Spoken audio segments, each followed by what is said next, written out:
正是因为宫古海峡和巴士海峡具有极其重要的战略地位，所以解放军在这两个方向上进行频繁的海空演练。台湾方面呢，把这样的动作形容为南北夹击，也不是没有道理的，但总体来说还是只知其一，不知其二。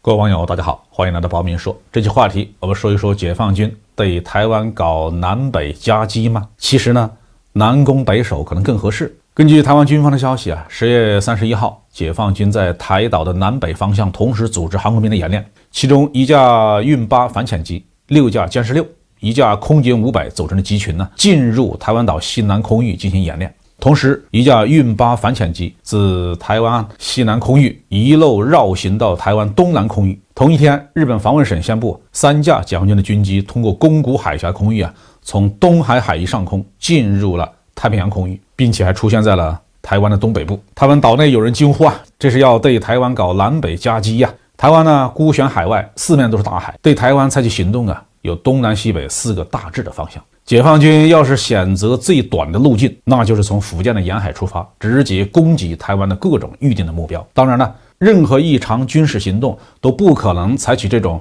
我只一路去的简单办法。对台湾，我们需要考虑在台湾的4个方向同时动作，因为这4个方向上作战是彼此相关联的。台湾南北的2个水道，也就是宫古海峡和巴士海峡，有着非常重要的意义。如果解放军把主要的攻势放在台湾的西海岸，那么就需要在宫古海峡和巴士海峡进行强大的战场隔离和封锁行动，防止美日舰队从这2个方向进入台湾海峡，干扰我们的渡海登岛进程。如果考虑在台湾东海岸进行助攻或者是佯攻，那就需要派遣登陆舰队穿过巴士海峡或者是宫古海峡进入台湾以东的洋面，在穿越海峡以及在台岛东面展开进攻的时候，全程都要对我渡海登岛力量实施强大的海空掩护，确保安全。对比起来巴士海峡比宫古海峡更适合解放军实施2栖进攻作战，这是因为宫古海峡距离日本和美国控制的冲绳岛基地群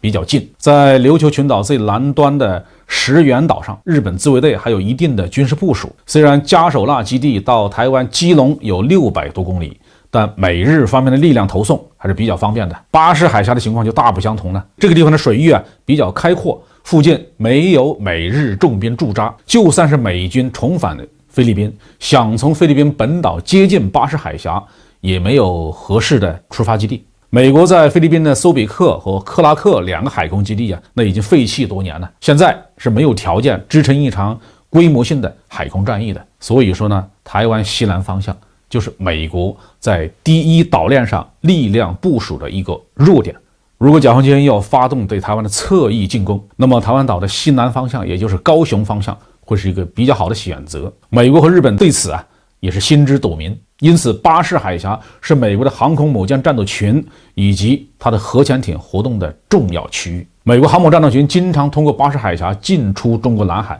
美国的攻击型核潜艇也经常在这片海域下面活动。我认为台湾岛的西南海域很有可能是未来反美日介入的主战场，这是解放军的反潜机经常在这个地方出现，解放军经常在这个地方组织规模化的军事演训的主要原因。当然了，这并不意味着宫古海峡就不管了，在这里的主要任务应该是防守，要严防你美国和日本的海军力量，特别是潜艇部队通过宫古海峡之后转向南方，直接进入到台湾海峡攻击解放军的登岛编队。潜艇尤其是美国的核潜艇，它的威胁还是非常大的过去几年，解放军一直在演练征用民船来实施2栖投送，已经有不少的汽车滚装船出现在了解放军的演习当中。这些民用滚装船容量巨大，一条船一次能够装载几乎1个营的主战坦克，但是他们没有防护能力的，所以在宫古海峡方向的防御是非常重要的。正是因为宫古海峡和巴士海峡具有极其重要的战略地位，所以解放军在这2个方向上进行频繁的海空演练。